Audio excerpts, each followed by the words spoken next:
మేడ్పల్లి మున్సిపాలిటీలోని 2వ వార్డులో తడి చెత్త, పొడి చెత్త, హానికరమైన చెత్త గురించి ప్రజలకు అవగాహన చేయడం జరిగింది.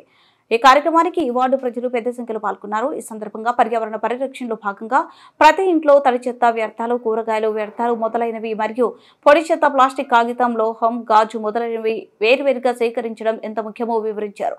తడి చెత్తను కంపోస్ట్ ఎరువుగా మార్చడం ద్వారా భూసారాన్ని పెంచవచ్చని, పొడి చెత్తను రీసైకిల్ చేయడం ద్వారా పర్యావరణ కాలుష్యాన్ని గణనీయంగా తగ్గించవచ్చని తెలిపారు. చెత్తను వేరు చేయడం వల్ల ప్రజలు ఆరోగ్యం మెరుగుపడుతుందని, వ్యాధులు ప్రబలకుండా నిరోధించవచ్చని తెలిపారు. ఈ కార్యక్రమంలో ప్రజలలో చెత్త నిర్వహణ పట్ల అవగాహన పెరిగిందని, ప్రతి ఒక్కరూ తమ వంతు బాధ్యతగా చెత్తను వేరు చేసి మున్సిపాలిటీకి సహకరించాలని విజ్ఞప్తి చేశారు. ఈ కార్యక్రమంలో environment engineer Vishnu Mujeeb, TMC Somidi Shiva, MD Nizam Ashok, RP మహిళా సంఘం సభ్యులు, పారిశుద్ధ్య సిబ్బంది పాల్గొన్నారు. కూల్ డ్రింక్స్ ఉంటాయి, cool drink bottle, water bottles, books, అవన్నీ పొడి చెత్త.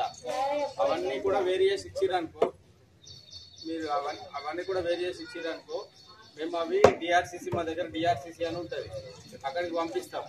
ఒకవేళ మీరైనా సరే మీరు మాకు ఆటోకి ఇవ్వకుండా ఎప్పుడన్నా పాత అయిపోతామని కూడా మేము వాళ్ళకి వస్తారు ఉండే అన్నట్టు. అట్లా దొమ్మలు గుడ్డు అట్లాంటివి ఉంటాయి. ఇంకోటి మీరు మార్కెట్కి వెళ్తారు, మార్కెట్కి వెళ్ళేటప్పుడు మార్కెట్కి వెళ్తే కూరగాయలు తీసుకుంటారు. 4 రకాల కూరగాయలు తీసుకుంటే 4 కవర్లు తెచ్చుకుంటారు. అవి తీసుకొచ్చి ఏం చేస్తారు, కూరగాయలు ఫ్రిడ్జ్లో పెట్టుకుంటారు, ఆ కవర్లు తీసుకొని మోర్లలో వేసేస్తారు. పిల్లలు కూల్ డ్రింక్స్ తాగుతారు, అవి బాటిల్స్ మోర్లలో వేస్తారు, వాటర్ బాటిల్ మోర్లు వేస్తారు. ఈ వాటర్కి మోర్ తీయడానికి రోజు తీయాలి కదా, వారానికి 10 రోజులు 15 నెలలు పడుతుంది మీ వాడికి రావాలంటే, మళ్ళీ మోర్లు తీయాలంటే. అట్లా మీకు దోమలు, ఈగలు తయారవుతాయి. కాబట్టి మీ వాటర్లలో, మోరీలలో ఎక్కడ కూడా మీరు ఏం వేయకండి. వేయకుండా ఆటో తీయండి, లేకుంటే ఎవరైనా వస్తారు పాతిన పదం మీకు అమ్ముతూ మీకే పైసలు వస్తాయి. కాబట్టి ఆటో కన్నా వేరు వేరు చేసి మోర్లో మాత్రం మేమే వేయకండి. మార్కెట్కి వెళ్ళినప్పుడు కూడా ఒక సంచి తీసుకెళ్ళండి. ఒక సంచి తీసుకెళ్తే అన్ని కూరగాయలు దానిలోనే తీసుకెళ్ళవచ్చు. Plastic cover